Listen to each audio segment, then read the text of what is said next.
Now, what about the Iranian nuclear effort? I'm sure you are familiar with it, or partly familiar with it, but nevertheless I'll try to recount the main developments of the Iranian nuclear project. The Iranian nuclear project, to a certain extent, initially started already under the Shah, before the revolution, but the main effort started only after the revolutionary regime came to power, but not immediately, but basically after the end of the Iran-Iraqi war. Now, what were the main motivations, or what are the main motivations, and then I'll recount some of the steps, the actual steps that the regime took in the nuclear field. I'll start by looking at trying to assess what are the main motivations of Iran pursuing a nuclear weapons capability. The first motivation, I have to say, was deterrence against Iraq. Iraq developed a nuclear program, an advanced nuclear program, which was exposed fully in 1991 after the Second Gulf War, with the intervention of the United States.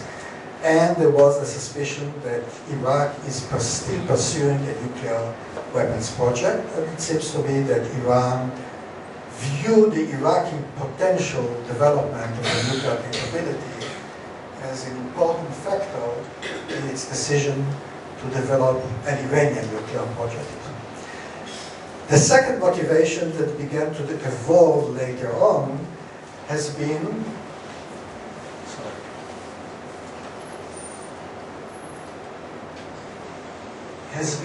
deterrence against the United States.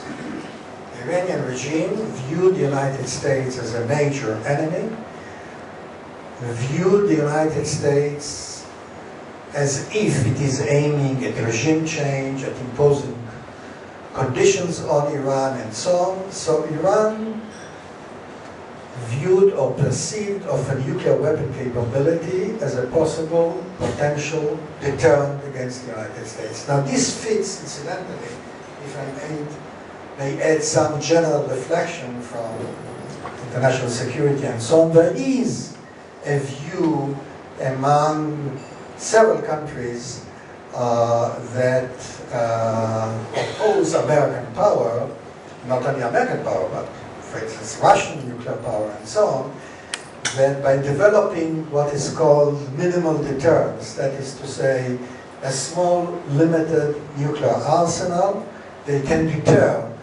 a major attack, certainly conventional or even nuclear, against their own state. So this is a perception, a theory, a school of thought that you can encounter in different places in the international system. I doubt the validity of this argument, but I'm just mentioning it as part of the Iranian strategic analysis. A third factor is, I must admit, the Israeli nuclear capability. So Iran viewed Israel also as a potential opponent. Some Iranians in meetings in different conferences mention also Russia. Iranians have a long history, and they have a long memory, and they don't forget that Russia occupied a third of Iran after the Second World War. They mention it. So they say, look here, Russia is also a nuclear power, so we have at least several nuclear powers in our environment, and so we need also our own nuclear capability. So it seems to me there are several reasons why an Iranian strategist will contemplate the development of an Iranian nuclear capability. Deterrence. At the same time, and I think it's a very important factor that we should not forget, Iran, as self-perception of a big power, is searching for a hegemonic position in the Persian Gulf, or what is called by the Arabs the Arab Gulf. And there is, of course, whenever you mention to Arabs the Persian Gulf, there is a feeling of slight resentment. When you say to Iranians the Arab Gulf, you have a similar reaction on the other side.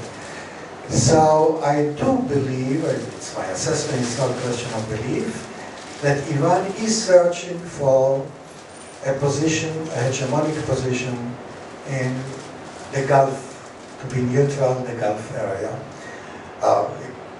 Iran, for instance, occupied the famous 3 islands about which there is a major conflict between Iran and the Gulf countries, the Abu Musa and the Big Tom and the Small Tom and all the rest. So Iran was not shy of being aggressive and forceful in presenting its foreign policy objectives. And Iran in general, when you follow Iranian policy under this revolutionary regime, you see the attempt to attain a very central position in the region, also in Central Asia. So you have the attempt, the search for a hegemonic position.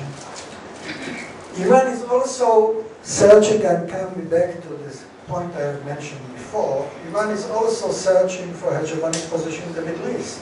I mean, the policy vis-à-vis Israel that I referred to before has, as I mentioned, an ideological dimension, but it also has an attempt contained in it. There is an attempt to try to mobilize the support of the Arab street, quote unquote, not the Arab leaderships, the Arab street, which is much more hostile towards Israel. There is an attempt to mobilize it against the Arab leaderships of Egypt, Saudi Arabia, and so on, in order to enhance and increase the Iranian position in the Middle East in general. And therefore it gives support to opposition organizations within the Arab world, and it has an ongoing conflict with various other Arab regimes.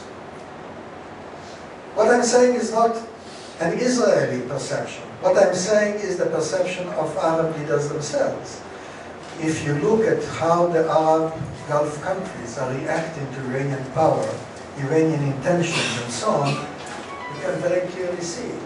I mean, all of us, of course, read the WikiLeaks reports, and many were astonished, surprised, shocked to hear that various Arab leaders, not necessarily Israeli leaders, have approached two American administrations, the Bush administration and the Obama administration, with demands and calls. Why don't you strike militarily Iran, the Iranian nuclear facilities, and so on? So this is not an Israeli position. This is the position that Arab regimes have undertaken and have advanced strongly.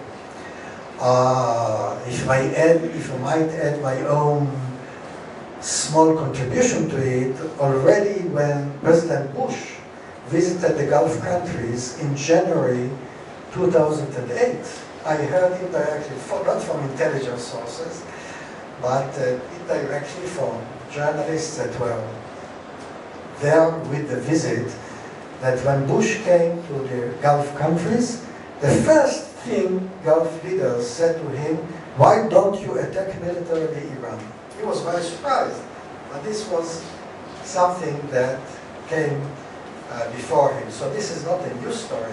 This is something that is going on, has been going on since then. So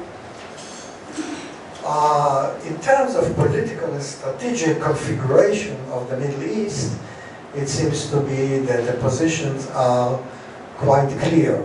The Arab moderate regimes, the Gulf countries, Egypt, Jordan, and so on, are extremely concerned about the Iranian nuclear effort and about Iranian foreign policy objectives in general of this regime.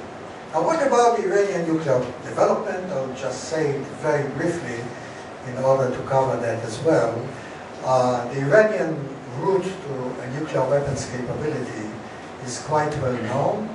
It is primarily based on the enrichment effort, uranium enrichment effort, and as you know, In order to have that, you need the enrichment facility, and you need several other production stages in order, first of all, to move the uranium into what is called yellow cake, and then the yellow cake, it's not for eating, of course, it's just a term of a certain stage of to transform the original uranium into yellow cake. Then yellow cake is moved over to the enrichment facility. They have a very large facility in Natanz, and they have started working or developing the facility back in the late 80s, early 90s. By 2002, sorry, not late 80s, late 90s, early 2000. By 2002, it was exposed, not by Iran, of course, but by international organizations. So the enrichment facility was a secret facility. Iran, of course, is a party to the NPT.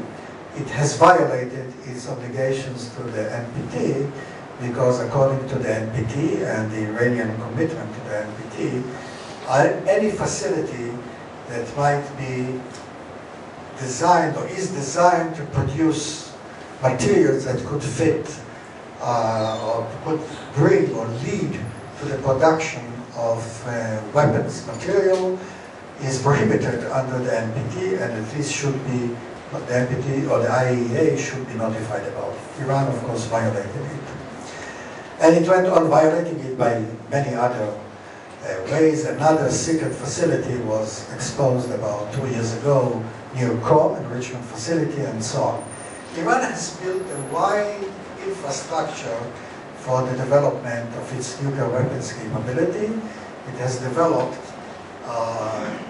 missile systems, quite advanced missile systems. I'm not a technical man, so I cannot give you details about the missiles that they have, but I understand that it's widely accepted that the development of the missiles is designed ultimately to be configured as carrying nuclear warheads. They don't have this capability at present because the design and development of a nuclear warhead for a missile is a very tricky operation, but there is no rationale for developing long-range missilery, medium-range and long-range missilery, unless the intention is ultimately to develop nuclear warheads for these missiles.